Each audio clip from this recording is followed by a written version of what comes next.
All right, ladies and gentlemen, and let's be honest, mostly gentlemen, it's another day and another Detroit Lions coordinator saying bye-bye. And today it is Aaron Glenn. There is a silver lining with this. There is absolutely good and encouraging news that comes with this. I'm going to give you a rundown of who the potential candidates and coordinators could be that are going to replace Aaron Glenn, but I'm also going to talk about a trend that I'm starting to notice that is really good for Campbell. And we're talking draft compensation. But before we get into that, I want you to tell me which coordinator you are. You can take this of one of two ways. If you want to be negative or positive, either what coordinator are you most excited to see go, or which coordinator are you the most disappointed to see leave? Were you more in the Ben Johnson camp or the Aaron Glenn camp? And by the way, I would love to hear from you Aaron Glenn campers. I'm not saying I was in that, but I would love to know if there's some people that were diehard Aaron Glenners, because I haven't seen a lot of them. I've seen some diehard Ben Johnson camp people on this channel, but Aaron Glenn, I haven't seen you. So if you're an Aaron Glenn camp, this is your time to talk, all right? By the way, I've moved this way so everybody can see the Lions helmet, all right? I've been getting a lot of comments on that. I just wanted you to know. Now I'm covering up Barry Sanders signed autograph, but we still got the Barry Sanders signed football. So anyways, speaking of Barry Sanders, he came out and said something very positive.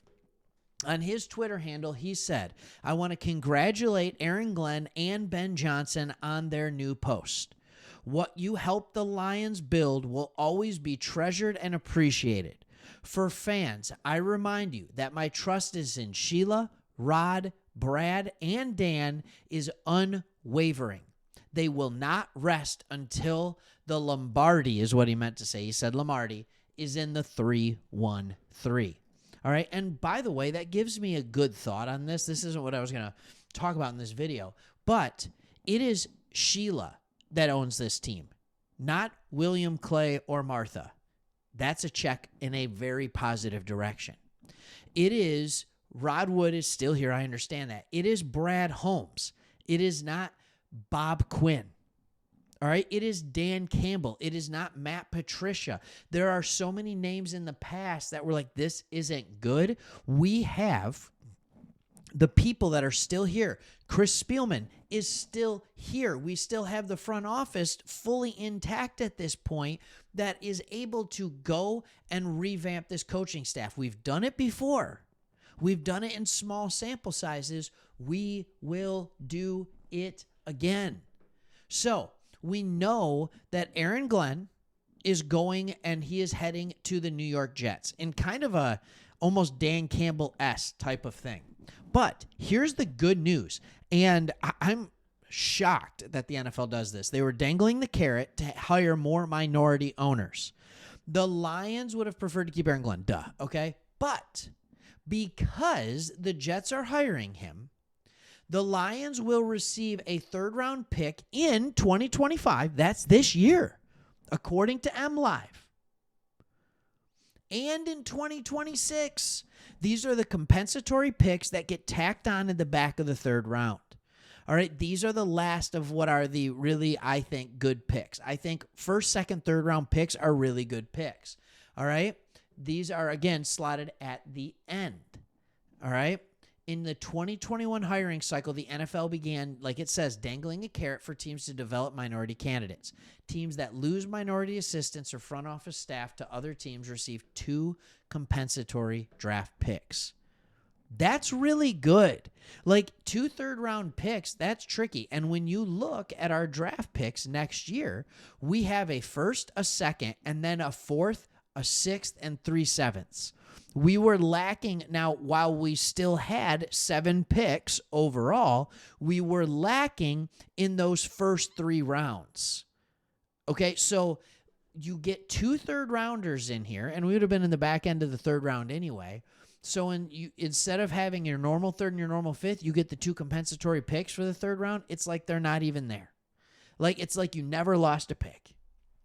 And I love that so much. It actually hurts sometimes. So when I look at these things, I get very, very excited because I know what Brad Holmes can do with these draft picks. Now, there's more good news and more encouraging news.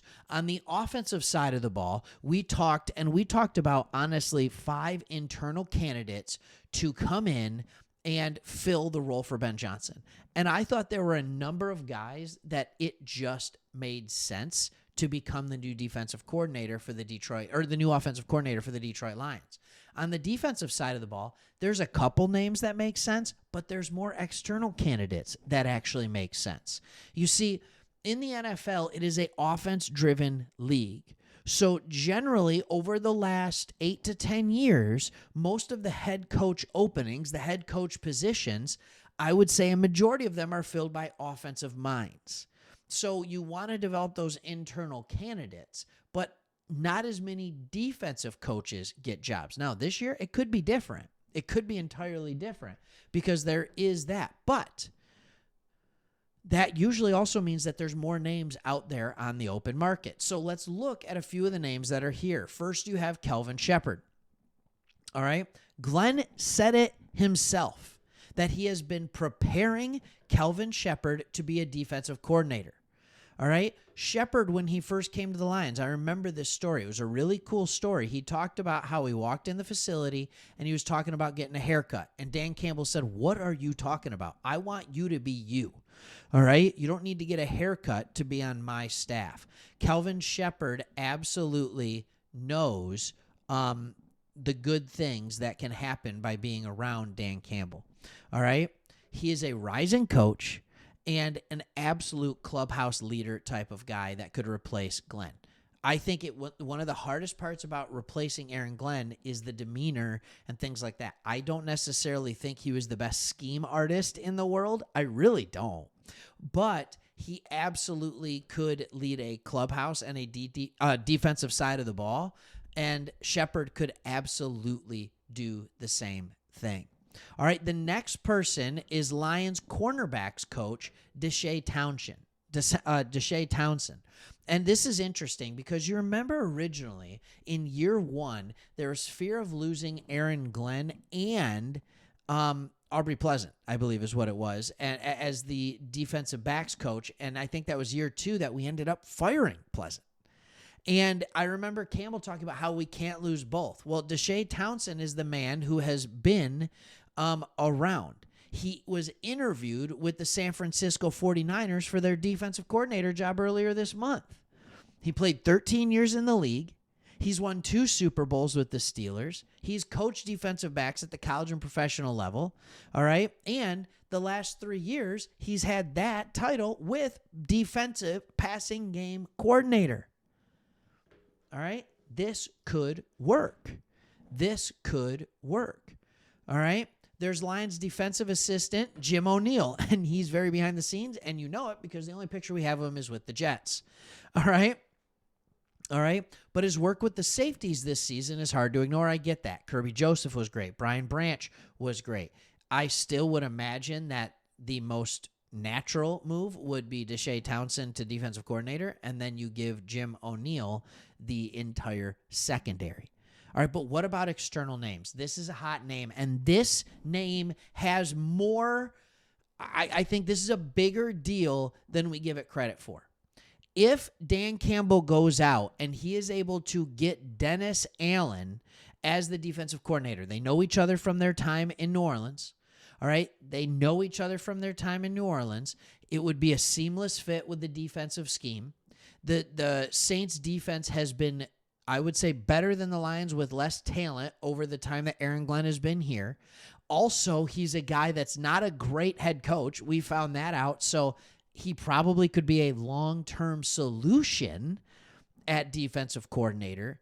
I think this could be great, but it would say so much more because he's been rumored to go with Ben Johnson to the Chicago Bears. I'm sure you'll start to hear him being rumored to go with Aaron Glenn to the New York Jets. If Dan Campbell is able to get him, it talks about who Dan Campbell is as a recruiter. It talks about who he is in that. That would be a huge coup. That would be like Michigan getting a commit to flip from Ohio State to Michigan last second. It would be really difficult, but it could happen. All right, the next one is Ryan Nielsen. He remains with the Jags right now as they search for a new head coach, but he's definitely available. All right, he's spent 3 seasons with the Saints, and he could be a guy that we could look to. And then the last one is Steve Wilks. Steve Wilks, it didn't work out for him when he was with the 49ers, but then they hired someone else. It didn't work out for them. I would say other names to look for are guys like Robert Saleh, because if he doesn't get a head coaching job, even though it looks like he may actually be on his way to Jacksonville, so it'll be interesting to see if he gets a job. Great. If not, maybe bring him back. The only thing I don't like about Saleh as much is he will be a head coach again, and soon. So the 2 names that I like the most, I like Dennis Allen. I think that's fantastic just because he's been there. He's proven to be a good coach. We know he's a phenomenal defensive coordinator, but also he's not a guy that's going to be looked at for a head coaching job anytime soon. And number 2, honestly, it's 1 and 1A, would be Kelvin Sheppard. I'm going to let Dan Campbell make that decision on whether or not Shep is ready.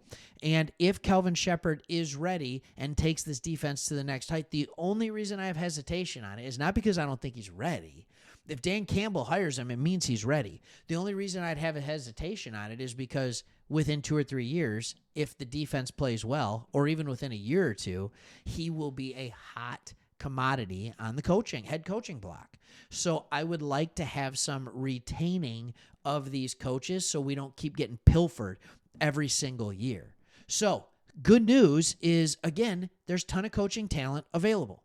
Our guys were hired at the same time we ended the season, or hired away, so we are on an equal playing ground with getting coaches and retaining coaches. Now that there's been the exodus of 3 coaches already. Don't forget about Williams on the defensive line. I'll talk about that more in the video tomorrow. But I think I will. Don't quote me. I'm thinking out loud here. But we're now on that even playing field. Now you get to see what kind of a staff Campbell puts together while he's competing against everybody else. Is this a place where people realize, like, oh, hey, was Aaron Glenn a great coach, or was he in a great situation with Dan Campbell? Oh, was Ben Johnson a great coach, or was he in a great situation with Dan Campbell? And if they think that they were just in great situations, other coaches will come to Detroit because they know it's an opportunity to elevate their career, and it's a fun staff to work on. All right, thanks for watching. See you on the next one. Go Lions. Let's get it.